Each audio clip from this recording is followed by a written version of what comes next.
How you doing? I'm good. I'm good. What time Definitely good. time is it there? It's 7:44 now in the Are you a morning. bit are you a bit of Super an early mellow though. are you an early riser? Because when we've been trying to organize Yeah, this, you've been I like, am very much an early riser. we've got the time difference. You're Portland, right? Is that right? Yeah, And you've every time you've been like, we can do it like 6 a.m. my time, and I've been like, okay, totally. he must be. Is that how it's always been, or is this a new thing? Um, I think the early rising happened. It was just part of like becoming a dad.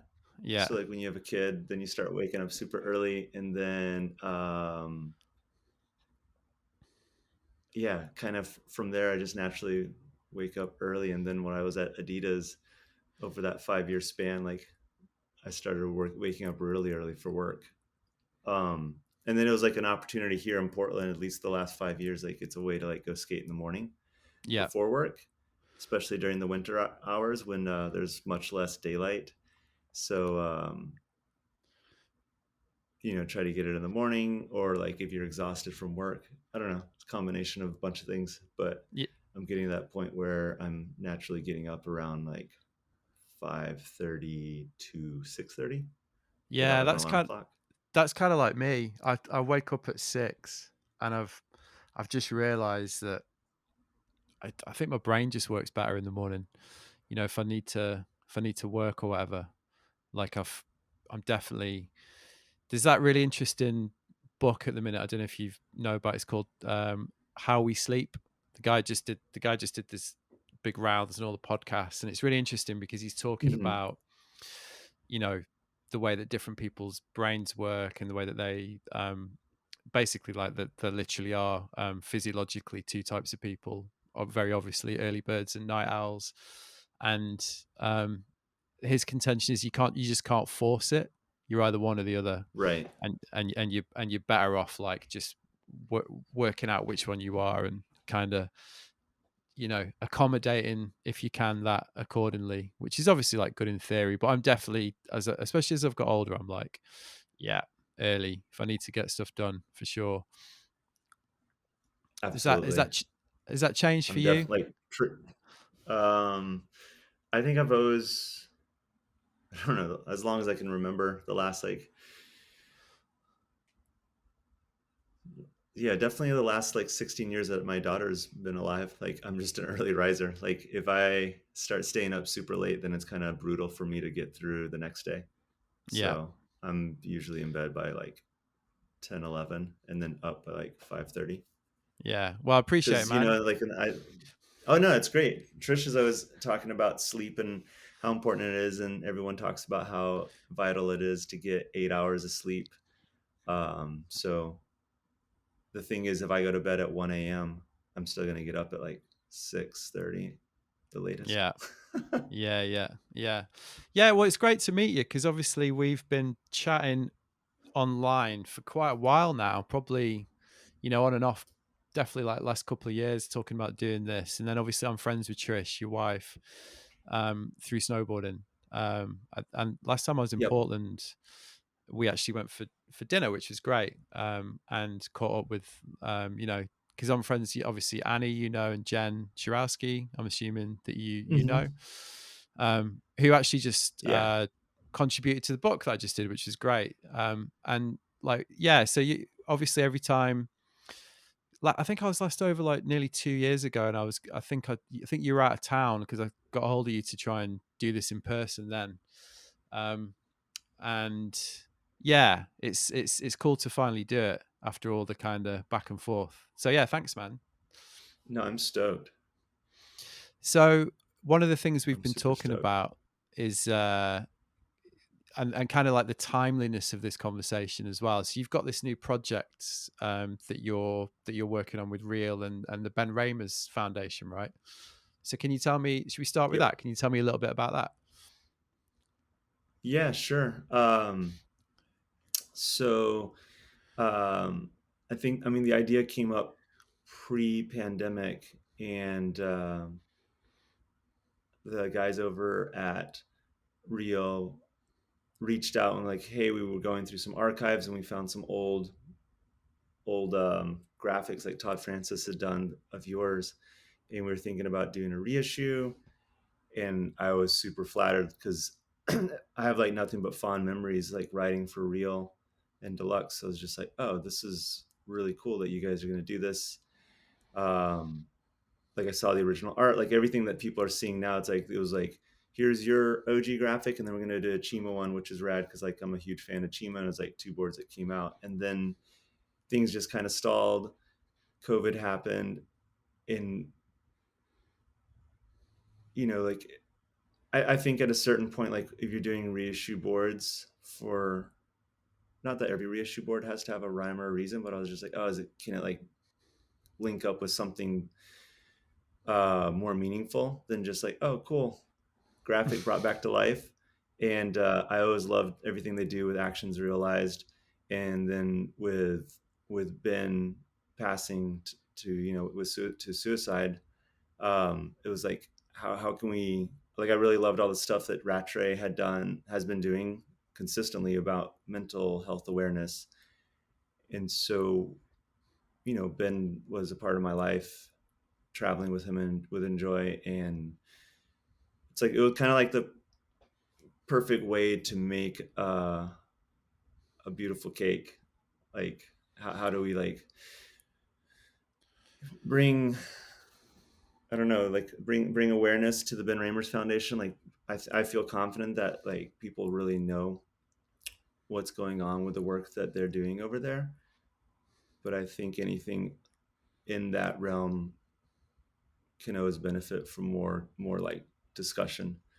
So I don't know. It's just like, hey, what do you want to do with any of the money that comes from the sport? I'm like, can it go towards the Ben Raemers Foundation? And then we talked a little bit more about it, and um, how, talked about the rollout, how, what's the call to action and everything. And it for me at least, it was like a learning experience of like, oh, it's a really difficult subject matter, and there's a lot of nuances on how to speak about it correctly, how to like share your learnings, and how to like get people to look at it the way it really is. And it's also like it's different resourcing wise, like how things are in the UK versus the US. Like working with Ashley Rayfield here in the US, she works at Real, and just like understanding how support for like suicide um, lifelines and stuff like that, like that's different. It's going to be a little bit different than it is in the UK, which kind of dives into like the health system. Um, so for me, it was like to get back to your original question, is just like it all kind of like, because it was delayed for a while, then it was like, hey, let's roll it into this and really bring awareness around it. And it's been, I didn't think I was gonna, not that I didn't think I was gonna learn anything, but I learned a lot more. And I don't know shit about mental health awareness, but like I learned a lot just like doing the piece, like filming the piece, and like the nuances of how to talk about mental health awareness, let alone like where to go.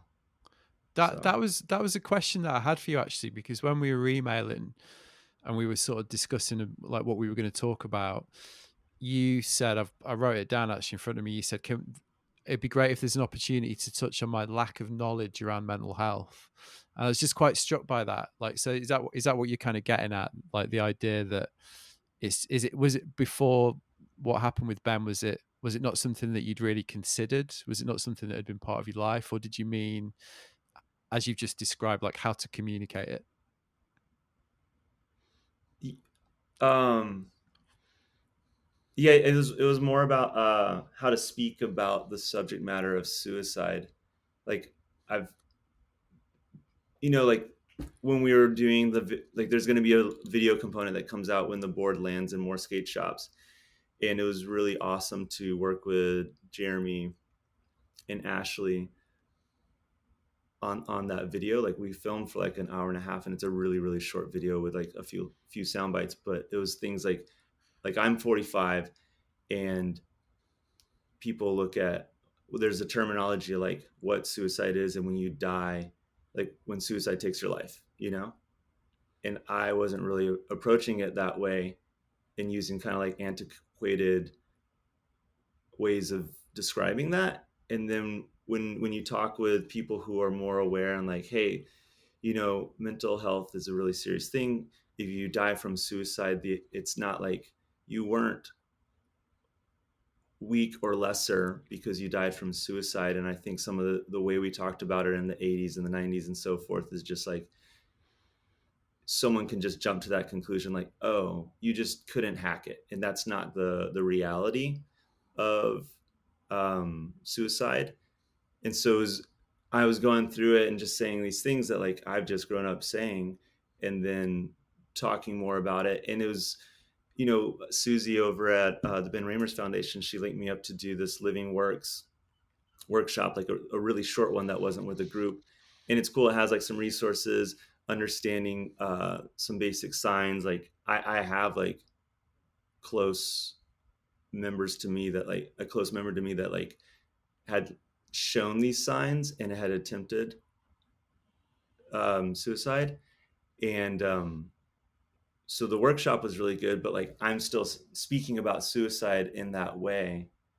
Um, and I guess just to make it like clear, just so everyone understands, like I'm like, oh, they took their lives, and that's kind of like that's an antiquated way to look at it. Like suicide and mental health and depression, those are things that like are diseases, and they took our life.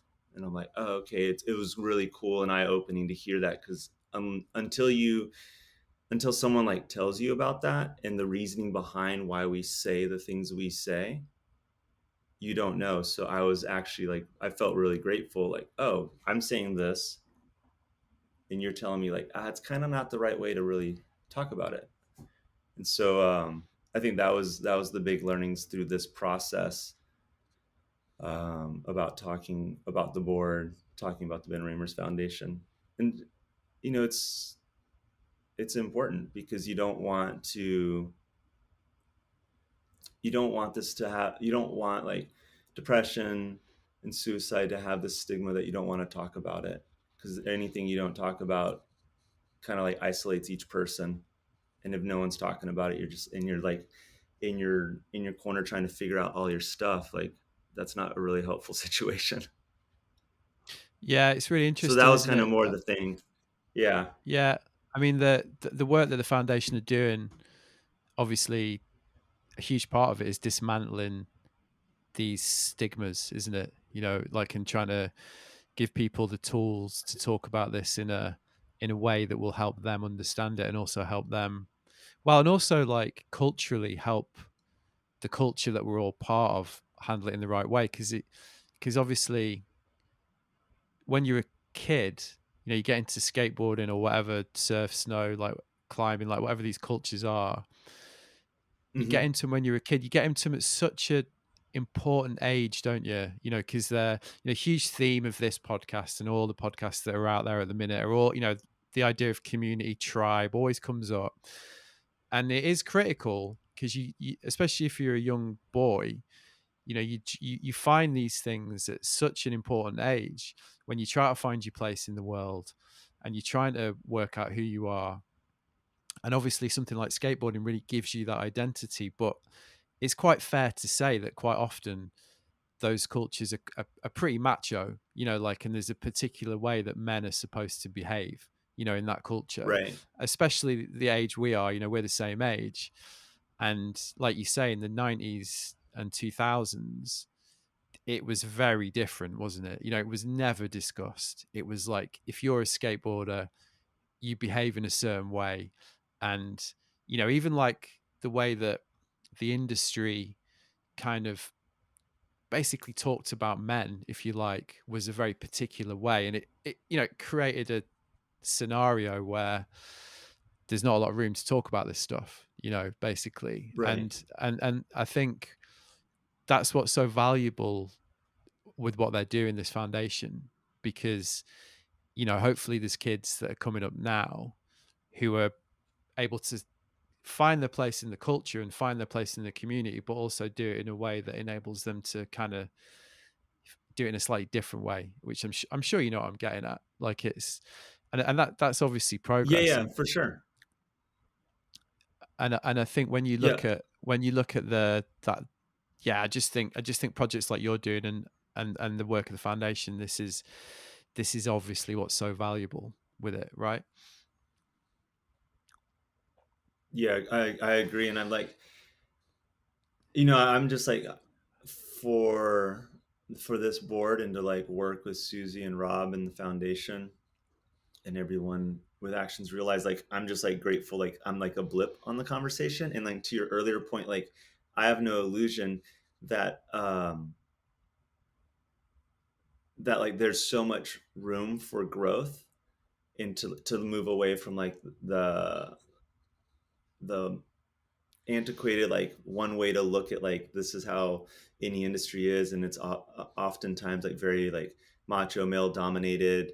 And so I think that that will continue, but the idea is to have more, I get not dissenting voices, but more voices that are speaking a different reality, so that that reality becomes smaller.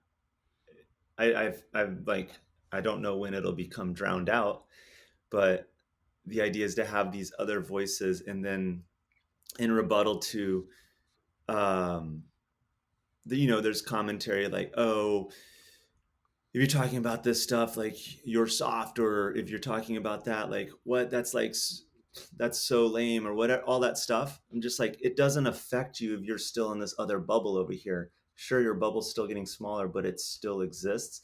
And it's good that it's getting smaller, because that we don't want that to be the one way of thought. Like there's so many humans on earth, and anybody that has like a quote unquote dissenting voice or a different voice typically isn't going to destroy your way of life. So like people talking about mental health, talking about depression, uh, talking about equality or inclusion, I'm just like, how is that really affecting your day to day? It's kind of like the Olympics conversation when people are just like, oh, skateboarding in the Olympics is going to ruin skateboarding. I'm like, it doesn't ruin your skateboarding.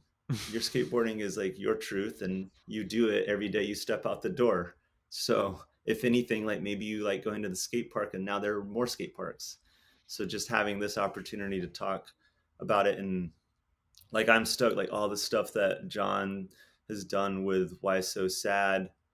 Um, I've always been a fan of it, and then having this like tiny little blip of an opportunity to do this with the foundation and Real, simply just with reissuing a board, I'm just like, oh, now I'm like, make time for when John reaches out, like, hey, do you want to like go on a bike ride to for the Why So Sad like annual eggplant, like sad plant, or something like that. I'm just like, it's about getting support about really vital things, and and at the end of the day, it's not changing like who I am, it's just making me more aware, and ideally it does the same for somebody else. But there's not going to be a massive sea change, but we need to talk about all these issues, and they're not issues, they're just like situations that humans get into at some point in our lives. I think that point you make is really important. The idea that you know it doesn't actually threaten your position, like to consider. I mean, because you're talking about considering new ideas, aren't you? So many areas of life right Mm-hmm. now where this is being debated, essentially. And I think, to be fair, skateboarding is really, really good at it. Out of all the kind of sideways cultures, for want of a less Yeah. clunky phrase, I think skateboarding is definitely the most progressive. I think right now, obviously, there's always work to do, but right now, it there's a lot of really positive, interesting conversations happening, right? Where that these new spaces that you're talking about are allowing different perspectives to flourish, which is obviously great. For sure. So, a question I had on this: so, when you were a kid, did you struggle with this, like this kind of like taking your place in the culture aspect that we're talking about? Was it something when you look back? Was it anything that you struggled with? Like depression. No, just more like the kind of the identity, we were talking about this idea of what it means to like be a skateboarder and how you're supposed to behave as a skateboarder. Like when we grew up as like younger kids in like the 90s or whatever, did you like find it difficult to find your place through those expectations, or was it something you always took to quite naturally? No, I think it. I don't.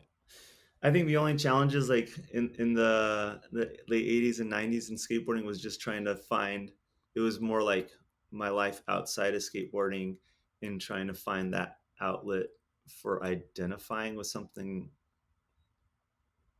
that kind of like gave back to my soul. And I didn't know it was giving back to my soul, but like skateboarding was that opportunity. And like in Egypt where I started skating, it was like a bunch of misfits that went to an international school, and they didn't like fit the boxes that the jocks or the musicians or whatever. Or I mean, the reality is like we did fit those boxes, but that wasn't uh it wasn't scratching the itch completely. So like we were also a group of misfits to a degree. Like I'm a complete nerd, so I'm like, but I needed some kind of outlet. And so the skaters that I found in Egypt, like one of them was super punk and got me into music, and another one, um,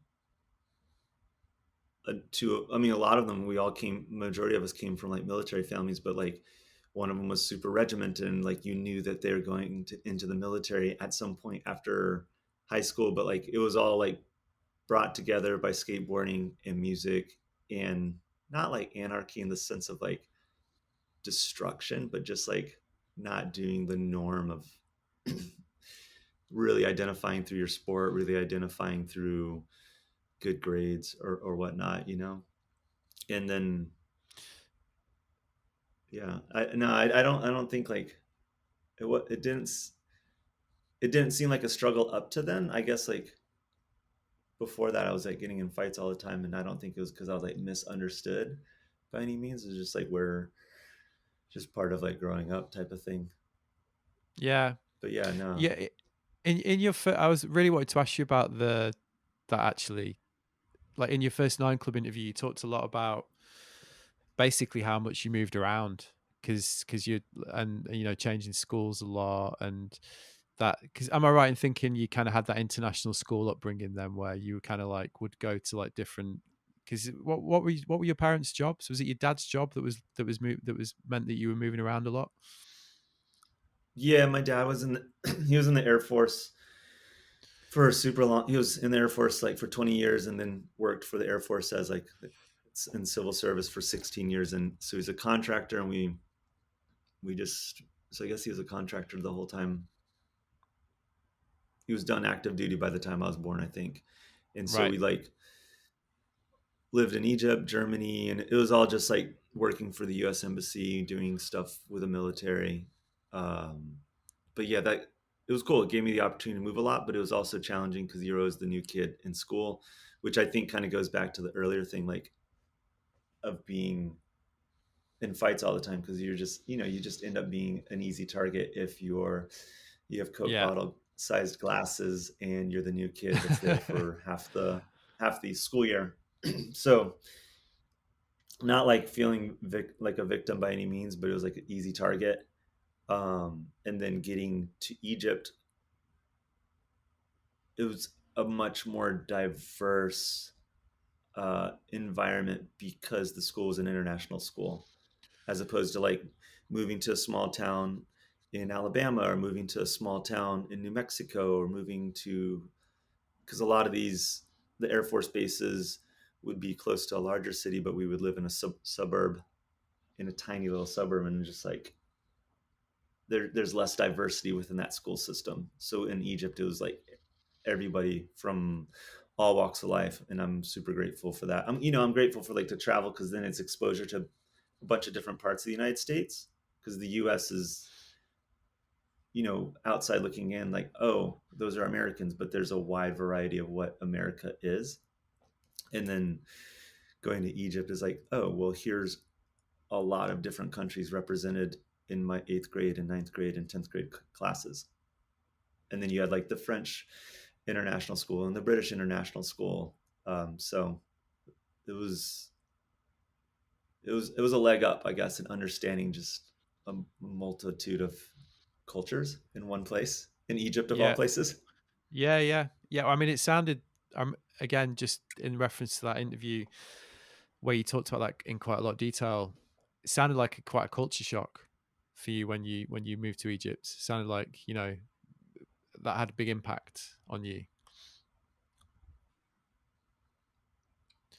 Yeah, it was I guess it was like it was an eye opener. Like we had traveled a bunch and then being there was the shock was like this is what developing country poverty looks like. And not to say that poverty doesn't exist in the United States, but there are different manifestations of poverty.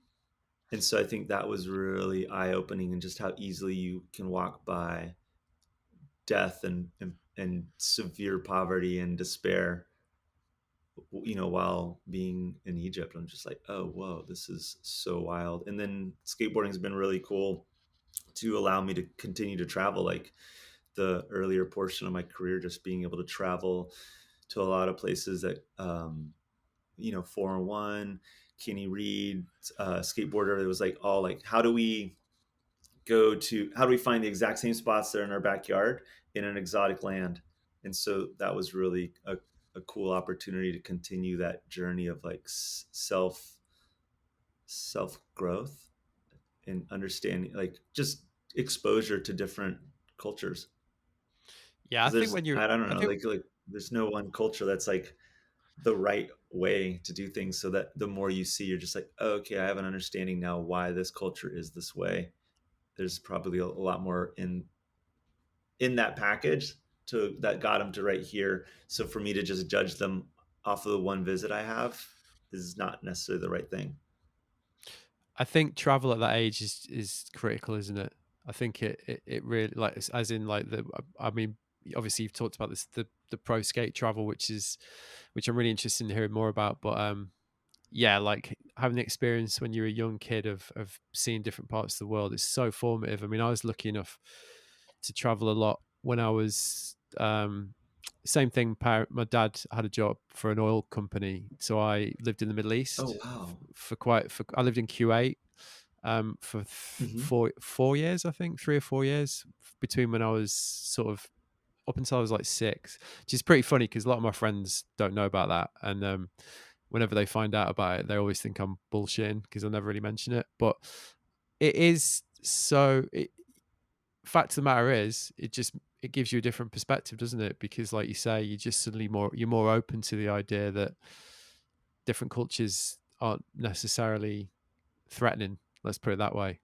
Um, which I do think is at the root of a lot of the kind of conversations that are going on right now. Really, like the idea that different is bad at the end of the day, which is, the more you travel, the more you realize, at least in my experience, that everyone's the same really wherever you go. It's just the sort of reference points that are slightly different.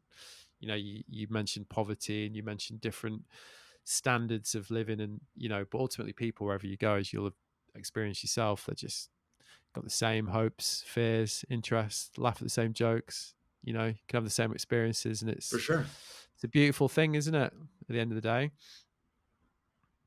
Yeah, you're like, if you get to travel and see that, you're like, oh damn, they're the carrot that's the carrot of life that's in front of them, that's dangled in front, is the exact same carrot that's dangled in front of us. It just has a different book cover, but you're like, oh shit, they just want to have a good life with good people, friends, family, and not die uh, in a really shitty way. Whether that's like not having like proper health care or having violence take their life. It's like everyone wants to be surrounded by people that bring a smile to their lives, and they want to go away knowing that they had an impact on their friends and family and that it was like a fruitful life. Yeah, that's it, isn't it? So then you're like, yeah.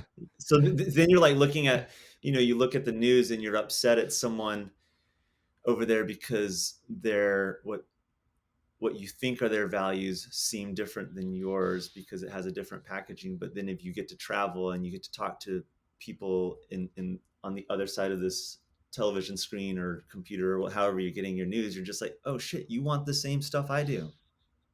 How do we how do you as a human succeed the way I think humans should succeed and vice versa? Yeah, And like kind of like getting out of the way. Like it's always funny when people, like, not to get into like a religious talk, but like when one group has all these values but they're like berating another group, and then at the end of the day you're like, you flip around and it's the same thing, but you're like, you pull back and they have the exact same values. And so like that kind of goes back to the human thing, like we all have the same values like you were just saying. So yeah, travel is, it's good and so you can experience it in person, and like you can poke the person like they're real and they want the same shit that you want.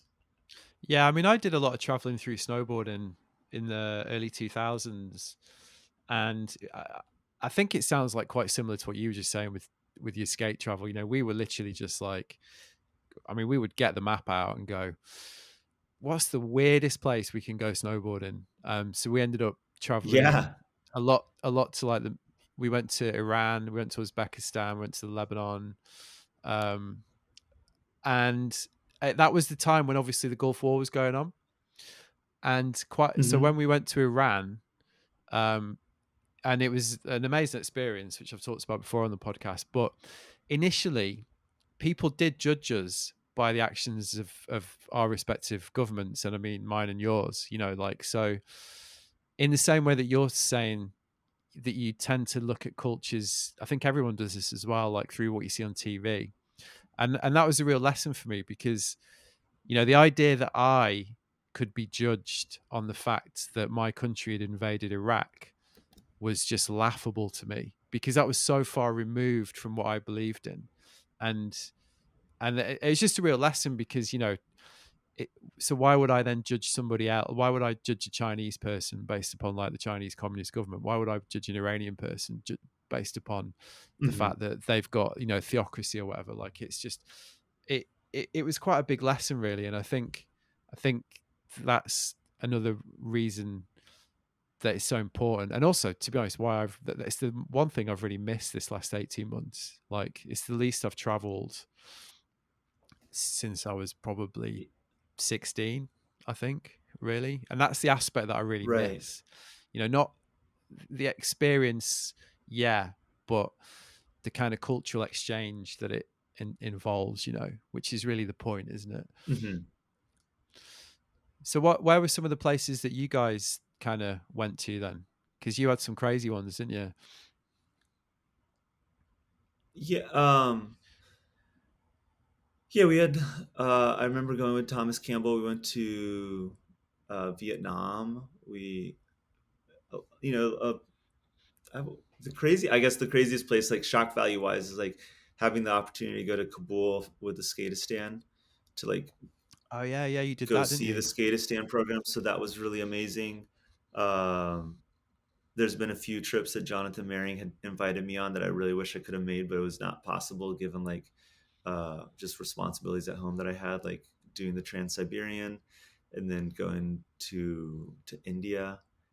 Um, but yeah, like Southeast Asia, nothing like, I feel like, and this might just be because I've traveled a bunch, had the opportunity to travel all these places. I'm like, none of them seem like too wild, but like when you pull back, like the wildest would be going to Kabul, Vietnam, way before any skateboarders had ever really been there. It was amazing to see Sumner and Adrian Lopez shut down the street, like kind of like stuff you see in China, but like it was like 500 mopeds just like traffic jamming so they could see these two people ride this toy that they'd never seen before, grinding a handrail, and that Yeah, was really my fun. mind's Going to blown. China is always fun for me. Yeah, yeah, it's cool to see uh, how fascinating a skateboard can be for some people who've never been exposed to it.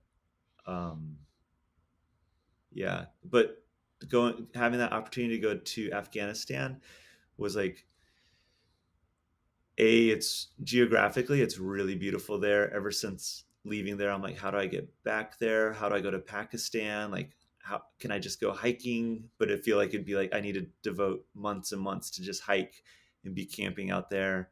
Um, the the wide variety of different cultures and races, and like it's the center of like the Silk Road, so it's like all these different people and beautiful faces, and I'm like, whoa, it's wild here, how amazing it is, but how much turmoil is going down there. Like, yeah, I remember we went to go eat. I was on the back of a motorcycle, and our motorcycle, someone had kind of fiddled with it while we were inside eating, and everyone in the cars had left, so it was just me and Sharna, who's one of the co-founders for Skatistan, and I'm riding on the back, and a woman, is driving the motorcycle, and I'm just like, it was like the only time we were there where I was like, I'm feeling a little anxious. Like, is this a good scene? um, but we ended up getting the motorcycle going. Uh, but yeah, like it's also crazy to see the military power that's in a place like Afghanistan. And I have friends that are photojournalists that just like have talked about the flip side of it and how gnarly it is, and I definitely believe it. But like, I thought it was a good experience to go there without having security around us. But I think a lot of people would be like, that's batshit crazy. Yeah. Yeah. um, Philippines was pretty wild. That was another time where I remember going out there, seeing kids bathing in the puddles on the side of the highways that were like filled with trash.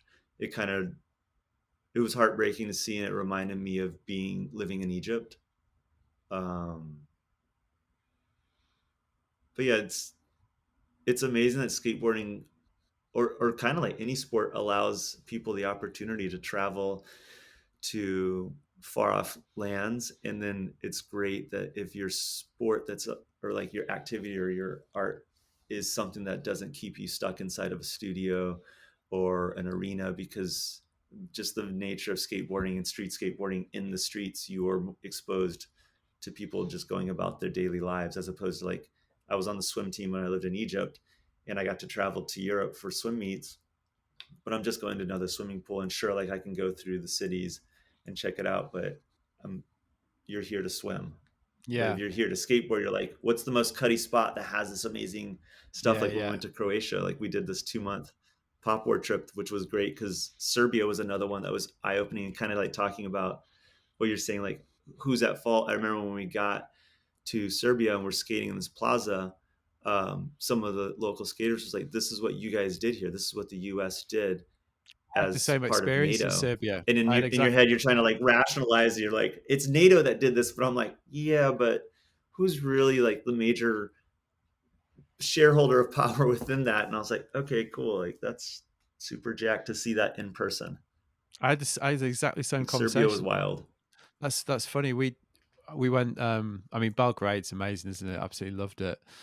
But Mm-hmm. we went to a resort about 3 hours from Belgrade, and we were riding, and I was like, "Can we go down there?"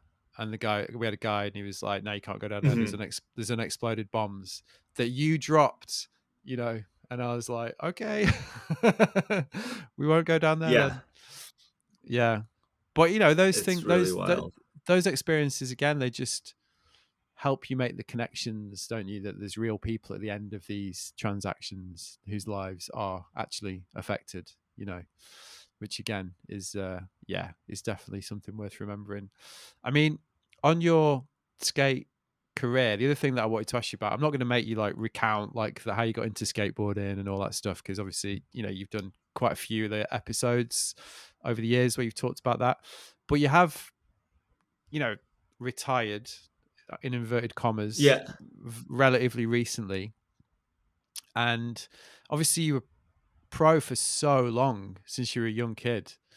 So I'm interested, a big part of this conversation has obviously effectively been about self-identity, and like how you kind of like how that changes as you get older. So how's that been? Because when you've defined yourself by something for so long, I mean, what was it for you? 20 plus years, like when that Yeah. when that gets switched off, like how's that transition been? Um, I've It's been good. I think like looking back on it and being where I am now, like it's been a good journey. Um, I think it's like it's really ironic. Like, I remember being 20, and it's like this is like part of skateboarding life and just like all the things you tell yourself. Like I remember being 20 talking to a friend like, "Hey, if either one of us don't get married to someone else, by the time we're 25, we're gonna get married together," because it was just like the good homie. And she's like down for that. And then you turn 25 and you're like, well, that's not happening. And then so I'm like a pro skater, and then I'm just like, okay, I'm gonna do this till I'm 30. And then you see someone else that's older that's still doing it. So I turn 30 and I'm like, shit, maybe I can keep doing this till I'm 35.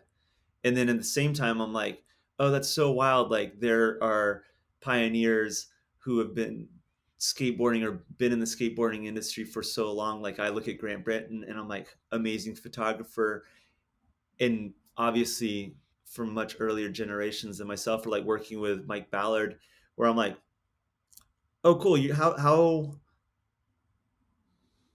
I'm like, how are you like in your late 30s or 40s and you're still skateboarding, when I was much younger? And then now I'm in my mid 40s. And through that journey, I'm like, okay, skateboarding is that thing that gives you fulfillment. And so it's my duty to honor that and like stay in skateboarding and just be like, how do I keep skateboarding a part of my life?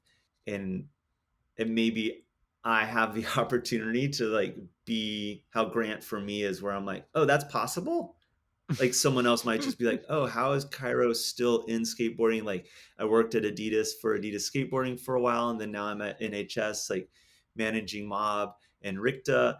And it's like, to be a part of something you love doesn't mean there's only one option. Like there's so many amazing videographers, photographers, cinematographers who are part of skateboarding, or journalists, where I'm just like, oh, if you were to leave, like Mackenzie Eisenhower, if he were to leave, I'd be like, oh, well, I really miss those articles. Or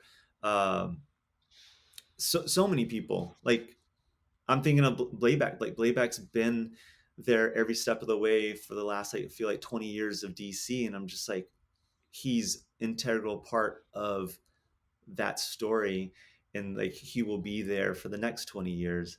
And um I don't know, I think I'm kind of rambling, but the journey is No, I just get you. I get you. I it's get been you. good, and kind of like, yeah, like when I reflect back on it, I'm like, yeah, you're fully addicted to skateboarding, and this is where you should be. And when I was at Adidas, like I got a chance to move into a really great opportunity, but it wasn't in skateboarding. And I quickly realized, I'm like, oh, it's like, how do you fill your cup up? And I'm like, it needs to be associated with skateboarding.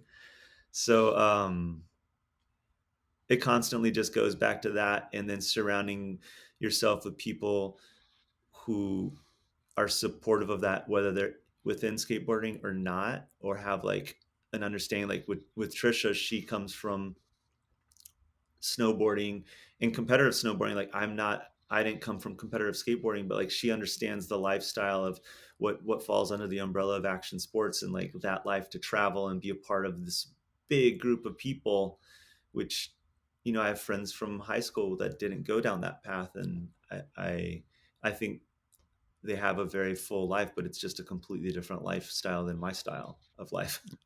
Yeah.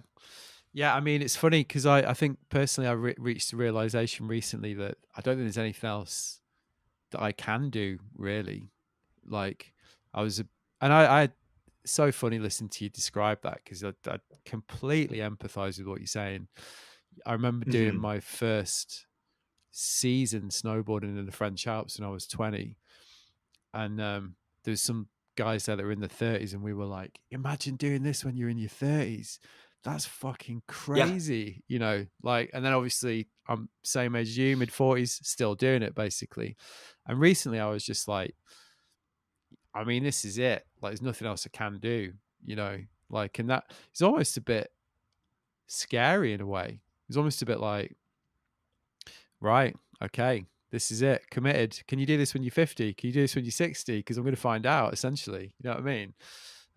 But yeah, Totally. it just opens up, doesn't it? I think we're lucky because we're of the generation, like you say, where we had people before us that had already done it to show you the way. But equally, there's different opportunities to mean you can have these different paths through it now, because I think that's definitely Hmm. changed. Um, yeah, and on the job thing, that's interesting because again, I was going to ask you about the. It's funny. I used to say Adidas when I was a kid, but I've had Adidas nailed into me recently. But Oh yeah, yeah, totally. I'm saying it improperly for sure. yeah, like, but when on your Nine Club again, your last one, the Stop and Chat, you did talk about the fact it was almost too far removed from skate culture, even though you appreciated the opportunity and the things that you learned, but it sounded like it got to the point where you're like, nah, I can't do this anymore. Was that a big part of the reason to shift it back to what you're doing now? Yeah, for sure. It was I would say it's like the biggest part to like to not necessarily like the shift to get back or to it was just like a big mirror, I guess. The best way to describe it was just a mirror, like grinding it out in skateboarding or in the skateboarding industry or working on the back end of anything that contributes to skateboarding. Um, Looking in the mirror, I'm like, cool, I'm happy to do that. But then looking in the mirror of like supporting like a big partnerships to sell a bunch of product to people who buy into the hype that's not associated with skateboarding just didn't feel good. And I was really proud of all the work that I was able to participate in with like these huge teams. And there was just a leak in the cup, you know, like Yeah. I was putting all the energy in, but it was still seeping out because it wasn't rolling on four wheels. And so it was just like that, you know, there's talk and there's talk of like, hey, maybe you can move back into skateboarding. And if I would have stayed there long enough, I think I would have had the opportunity to move back into the team there. And I would have been really grateful for it. But sometimes it wasn't like the writings on the wall, but sometimes it's like the universe is telling you maybe you should look in another direction. Maybe there is an opportunity. And so that came up, like talking with Jeff Kendall over at NHS for a handful of months. And like that opportunity came up to like come back to NHS, which is super funny because I was sponsored by Mob and Ricta and Crux, and I had done some stuff before I even started at Adidas. Like I had done team management at Crux, and it was almost like a homecoming, and more in the sense of like kind of going back to like referring to Grant or anyone else within skateboarding who's like of a older generation but still in skateboarding. I'm like, oh, you've come back to the right place. So if the time had if the transition back into Adidas skateboarding had been quick enough, I would still be there probably. But as things would have it, like, you know, it's the opportunity at Adidas Originals was amazing. Like hands down, people would be like, "What? Why are you leaving?" And I'm like, "Cause this 7-ply piece of wood. That's why." sounds I like don't know. sounds It's like it's a it's super funny. sounds like a homecoming though. Sounds like you sort of feel like you need to come home Yeah, almost. You know what I mean? Like you kind of. absolutely. And I would say that for like the first month or so that I'm like I'm back with the family at any time I would talk to someone at NHS that I knew back in the day when I was working there. So it's cool. And you know, like skateboarding, I'm grateful that skateboarding as an industry is of a size that allows for that kind of mobility. I definitely wish it was larger so that more people who have the passion and the love of skateboarding could find a gig. And so I feel really grateful that that opportunity came up. And then for me, I'm just like, how do I like use this role to like help everyone that's on the skateboarding side, like that's traveling and doing cool shit? Like, how do I help support them? Because, like if you're sponsored, am pro, whatever, like there's a finite time on that, and you want to look. I want everyone to look back on those experiences really fondly, like, oh, that was cool. Like I was able to do that, and at different times in your life after it's gone away, you'll start to like pull like, oh, that was possible. Like me writing for Supernaut Skateboards was possible because Mike Ballard and Ted Newsom and Paul Sharp were like, hey, let's invest in this random kid from Florida. So now I'm on the flip side, and it's just like, how do we help out with that kind of stuff? And I don't know if that's how other brand managers feel, but it's just like it feels really special. Like it was funny, we went um to Bend the other day, and Trisha ran into a few friends, and she was like, yeah, I think it was Sim Snowboards, that she was like, yeah, that was the first person that I spoke to and got me on Sims or something like that. And I was like, well, that's amazing. Just to like have that moment of like these people are really impactful in your lives. And not to say that I want to be like, my job is to try to be impactful in people's lives, but I'm like, you may or may not ever know it, but I want to help out because it's such a rad journey Yeah. to do something sick with your skateboard that, besides just like going out to your driveway. Like if you're able to take that to doing contests or traveling with your friends or getting exposure to going to Cambodia for like a skatistan thing there, like that's amazing. Yeah, but it's great to be able to tell those people, isn't it? Like it's another good part about getting a bit older, because obviously when you're a kid, you're a bit like, yeah, yeah, the course I just got hooked up, like, or whatever. Like, it just feels like that's what happens. It's only when you get a bit older that you're like, wow, that person actually changed my life. Like that decision that person made was absolutely huge. And one of the things I've really enjoyed about realizing that is actually just like telling people sometimes, and just being like, you know, and also, like you say, paying it back in the way that you're trying to do, by when you see somebody in the position you were in all those years ago, being able to, and know you're in a position to help them and put them on their path. It's a great thing. Yeah, I mean, that is the community in action, isn't it? Basically. Yeah. And it's like a responsibility that I think I have, and to try to, and just, and be really aware of all the different aspects that make skateboarding what it is. And it's not just gnarly skating. It's not just skating to raise awareness. It's not just like fundraising skateboarding. It's not just Olympic skateboarding. It's all of it. So, um, yeah, just as long as you have a love for it, and ultimately, I'm sure it's just like a love to get out and move your body and do something rad. Yeah, I think yeah. I that's mean, why like going hiking with Trish or like going snowboarding, like that's like a big part where I'm like, when we have that access to the outdoors or to the slopes, I'm just like, yeah, we should do it, because we know that it's there, and at some point it won't be there anymore, yeah. whether it's like That's by my physical body or just by the restrictions of like the environment. that's what I tell myself when I'm having the battle about whether I should do, like, go for a run or do yoga or whatever these days. I'm like, we'll have the choice pretty soon. So make the right choice now, because you'll miss Yep. it when you can't do it. I'm going to ask you the Olympic question, just because we're talking like 10 days before. There's a lot of hype. You already kind of laid out your stall there as a bit earlier. But what is your take? What is your take on it? Because obviously it's a huge thing. Like, and we can't. It will have an impact, and you're in a good position to kind of probably have an educated take on that. So I'm just interested, really. No, it's not even like, do you think it's a good thing? I wouldn't even be that reductive, because I don't think it's a question of whether it's good or bad. It's just, it is what it is. So what are your thoughts? Um,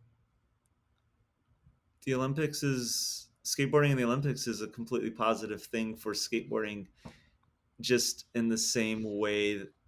Well, for a variety of reasons, but like to simmer it down, it's a positive thing for skateboarding just in the same way that like Dyrdek's show and Sheckler's show are positive things, because it gets more people to see skateboarding as an opportunity for you to become a physically moving human being. You may not do it the cool way, you may do it the whack way, you might get bad product, or you might think that you need to be a competitor, you might need to be like the soccer moms and soccer dads might have to come out of the woodworks. So some people will be like, that's the bad thing, but I'm like, it's a net positive because it brings skateboarding front of mind, and people are like, oh, you can skateboard, human beings can skateboard, because not everyone knows that. And like, sure, you can be famous. So like, I think it being in there is positive. And then whether someone wants to think that it's like governmental marketing to be really fond or patriotic of your country, when there are points in many people's lives, I bet that like you sing like your national anthem or whatever, or there's like a moment that's like very patriotic, that you will want to shed a tear, or it's pulling on your heartstrings. So then I think, when I think of the Olympics and the opportunity for any human to be a representative for their sport or their country or even their gender, I think that's awesome. And I go back to the thing that I said way earlier, like, I don't have, as this, like, I'm a street skateboarder, like I don't really skate transitions, I don't skate bowls or anything. And so if everyone in skateboarding was like, hey, you need to start skating transition, that doesn't change my ability to still go out in the streets and skateboard. So like, having people go to the Olympics, having the Olympics be a part of skateboarding doesn't change how it, sure, it changes how people come up to you and be like, oh, Matt, why aren't you going to the Olympics, why aren't you doing it this way, that's what I saw on TV. And you're like, oh, but just take a pause and think of all the people that we grow up around that are telling us how to do our things. It's no different. It's just someone talking, adding to that conversation, like, you should be doing it this way, with the Olympics tied into it. But it doesn't mean that you had to do it that way. So Yeah. like, Olympics, it's good. I think it's really good. I think, and I don't know like a lot about competitive snowboarding, but the only thing I can think of is just like the challenge is like when you see like, I think like going into the half pipe is super daunting. It's like a massive 22-foot wall thing. I'm like, maybe there's a time in skateboarding where it's like, oh, the obstacles that you need to skateboard to be on a competitive level might be super duper restrictive to get into it, because it's so gnarly. And that's the only thing that and that's actually not Olympics. That's just competitive skateboarding. I'm like, that's my only concern really. Yeah, no, it's a Is fair just like, point, that. do all the Yeah. handrails need to be like 13 stairs? Yeah, and I think the answer is, in skateboarding, no. I think, obviously, like in snowboarding, like you say, it's a bit of a unique case, snowboarding, just because obviously it takes, the barriers to entry are just, there's more of them, than there are with Mm-hmm. skate and surf. So like, end of the day, like, it does require a few resources. It does require a very contrived environment to make it happen, whereas you just don't have that in skateboarding, do you? It's just not about that at all. So I think snowboarding was always a bit more susceptible to the kind of negative influence that has, in a way. We don't even need to go there. The point is that, like, I think skateboarding is just fundamentally not that. And like you say, Mm-hmm. it just won't change it. It'll be a thing, and that'll be that. I just think it'll be like tennis, golf, whatever. Every 4 years, everybody's like, oh yeah, Yeah. they're all doing that, and then for the rest of the time they just do what they've always done forever. I just think it'll be like that with skateboarding personally, and Right. and and like you say, you just hope there'll be a trickle down in terms of a positive impact on the industry, skateboarding generally. So it's going to be interesting. It's going to be interesting to see. I mean, I'm really looking forward to For watching it. sure. Yeah. For sure. I'm excited to hear who's going to be like, whenever the Olympics uh, or any competition in snowboarding, it's like, do you know who Shaun White is? And do you know who Chloe Kim is? And you're like, there's so many other people. Like, I'm interested to see who's going to be those marquee Who's going to be those guys? skateboarders that you're Yeah. like, oh my gosh, I'm so tired of hearing about that person. There's so many other people, but it's going to be good. And I kind of think like, you know, not that to make like another analogy, but not that they're like complete parallels, but like is the Olympics good or bad? And I'm like, longboarding, like a lot of people who are like, I'm a core skateboarder, they hate longboarders, but I'm like, is it good or bad? I'm just like, it's it's neither here nor there for me. I'm like, cool, like I don't envision myself being a longboarder, but like it doesn't take away from me being a skateboarder. And I'm sure there are shop owners that are just like, oh, it's great because it brings more dollars in so I can support core skateboarding. And the Olympics are going to bring more parents in that are like, oh, I want my kid to be able to skateboard. Can I buy a board from you? So I Yeah. think that's a good thing. Yeah. Yeah, definitely. I agree. Hey, so to wrap it up, I just had a couple more Yeah, questions about Ben, actually, if that's all right. Just because of course. obviously Yeah. we started talking about the project, the Realized project, because obviously he was a good friend of yours. So one of the questions I had was, can you contextualize Ben's importance from a US perspective? Because I think in the UK, he's so beloved, and he's Hmm. like, and part of that is obviously, in UK skateboarder, any UK skateboarder that basically cracks America, if you like, is obviously has a really exalted position because it's obviously more common now, but it's still rare enough for it to be a big deal. And I think that was a huge part of it. Classic local boy done good kind of thing, with like Ben, why people loved him so much and why it was such a loss. But we don't often hear like his importance from a US perspective, if that makes sense. And I know he's a friend of yours, but I'm just interested in your take on that, really, if that's all right. Um, yeah, yeah, we talked about. I mean, for me, Ben just really embodied, and I don't really like talk like any of my friends who passed. I'm like, I try to like talk about in the present sense because like they're still all here, Ben included, like in our memories and just what they represent. Like Ben embodies. For me, he always embodies like this young innocence and happiness, and it was infectious. And his smile and laugh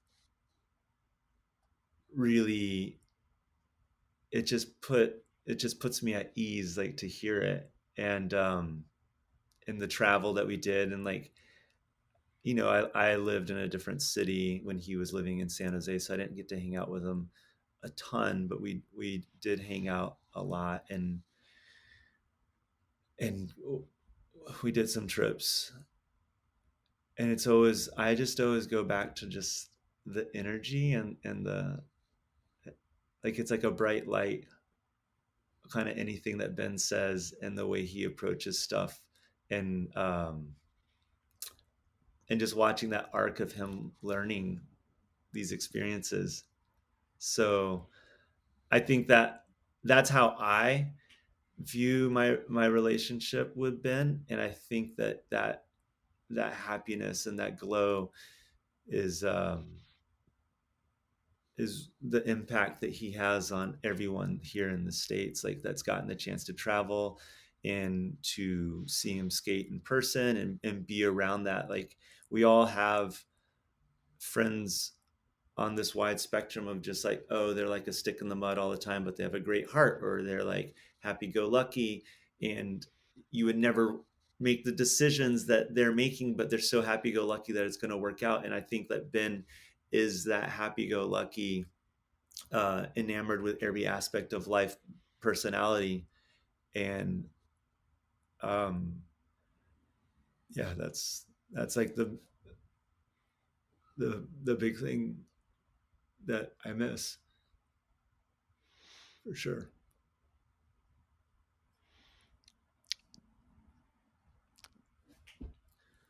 So I think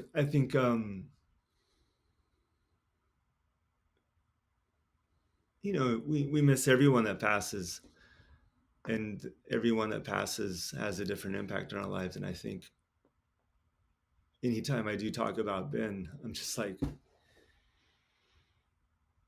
it's a bummer that I'm not gonna get to hear him laugh again. Yeah, it's the hardest thing. I've got a really close friend, similar story, and it's those moments I think that are just never get easier. Yeah, it's super wild. Like,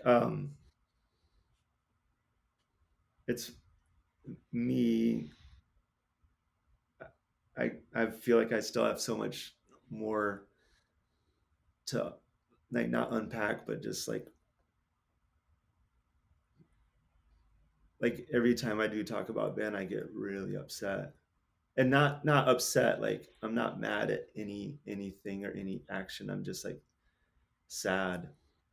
And I'm like, oh, there's more to unpack here, and like the really analyze what impact he has on my life. And so, and I didn't, it was funny, like not funny, but like funny, and like my nervous tick. It was funny when I was doing the thing with the actions realized board, and we were talking about Ben, and I was like, oh, I didn't think I was gonna like shed a tear here, and like I didn't even think about it. Talking to you today about it, I'm just like, wow, there's like I say, like I don't really know Ben super well because I didn't get to spend the same time that maybe like Carson and the guys in San Jose got to spend with him, but he truly has had a really huge impact on my life. And I think it's just that innocent, happy glow that is Ben. It's he um, has an energy that I think most almost all humans should aspire to have, like a kindness. So, and I think doing the living works workshop and this little tiny journey for me, I'm just like, oh, you don't know jack shit about depression and mental health. And it's the call to action, not even with that board, but the call to action, just reflecting on being a human, is like, we need to check in, not check in, but like you just got to be aware of all this shit that makes life challenging. Like it's easy and it's not easy, and we all have different tools that we start with, and we pick up different tools along the way. And so just be kind to one another and share those tools so that you can surround yourself with people who bring a smile to your life. So, Well said, man. Hey, Cairo, I was so looking forward to this, and it was such a great conversation. Thanks so much for doing it. I really, really I really appreciate it. appreciate it. Yeah, it was really great. You're going to get me going in a minute. Yeah, And thanks for talking about that. I hope that was all of right course. to I ask you those appreciate it. questions. So let's just I wrap really it appreciate quickly it. by um by just telling people where they can find out more about the project and get their hands on a board. Yeah, so like my understanding is that some of the boards are landing in Europe, and I think at the end of this month they'll be landing here in the U.S. Um, at local skate shops. And it's all the proceeds are going to go to the Ben Raemers Foundation. My hope is that helps continue to share the message and the importance of what the foundation's doing, of just how important life and happiness is. Yeah. That's the biggest thing. Like, we're all in this together, and sharing a high level of compassion for your fellow human is vital. And that includes taking the time to talk to someone who is going through life, And so, I think it'll be on the Actions Realized website, and you'll get more updates on, like, I'll be sharing it on my Instagram and the Ben Raemers Foundation. And yeah, I don't know, like, this work has been really good opportunity for me to just be aware, like, we all have to do our part.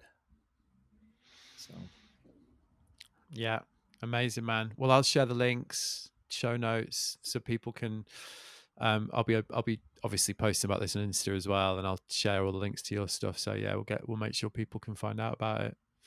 Thanks so much, man. What a pleasure that was. That was really thank great. you so much, Matt. Yeah, I'm just going to stop the recording.